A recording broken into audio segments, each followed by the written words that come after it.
Nous retrouvons Laurie. Elle est venue parler il y a quelque temps du port du voile chrétien au quotidien. Désormais, cela fait 4 mois qu'elle le pratique, et elle est donc revenue pour nous parler davantage de ses expériences. Voile ceux qui se veulent. Il n'y a pas de police du vêtement. Si vous voulez couvrir votre cou, vous couvrez votre cou. Si vous voulez porter quelque chose d'opaque, vous portez quelque chose d'opaque. Quelque chose de transparent, vous portez quelque chose de transparent. Quelque chose de fleuri, triangulaire, machin, vous faites comme vous voulez. Je me considère pas meilleure chrétienne que quelqu'un qui se voile pas. Il y avait 2 grands aspects de ma vie où j'avais peur que ça ait un impact négatif. C'était l'aspect personnel et l'aspect professionnel. Sur l'aspect personnel, finalement, franchement, ça n'a pas eu tant d'impact que ça. C'est-à-dire que je fais toujours les activités que je faisais avant. J'ai juste dû trouver comment m'adapter. Avec notamment la piscine. Quand je vais avec ma fille, c'était ça qui me tenait le plus à cœur, c'était de pouvoir continuer d'y aller avec mes filles. Quand je vais chercher ma fille à l'école, ça n'a pas d'importance. Quand je vais faire mes courses, ça n'a pas d'importance. Quand je marche dans la rue, ça n'a quasi jamais d'importance. Les 2 seules fois où ça m'a un peu blessée, c'était une fois où j'étais en voiture et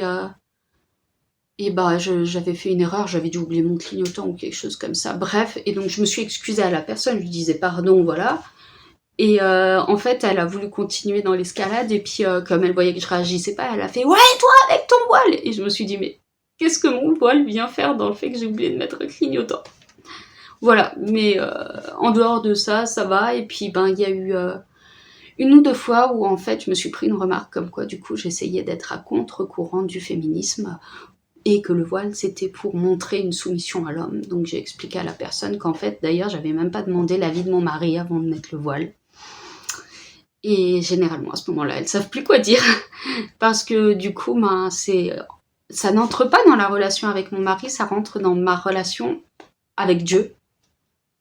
Et en fait, je lui explique après ce que j'explique à tout le monde, ce que j'ai déjà expliqué dans mon ancienne vidéo, que pour moi, c'est sentir la présence tangible de Dieu, c'est se comporter comme un chrétien, montrer à la communauté qu'on est chrétien et montrer qu'on se comporte comme tel avec en fait les valeurs chrétiennes, donc agir avec charité, aimer son prochain, aider son prochain, se montrer miséricordieux et tout ce qui en suit en fait.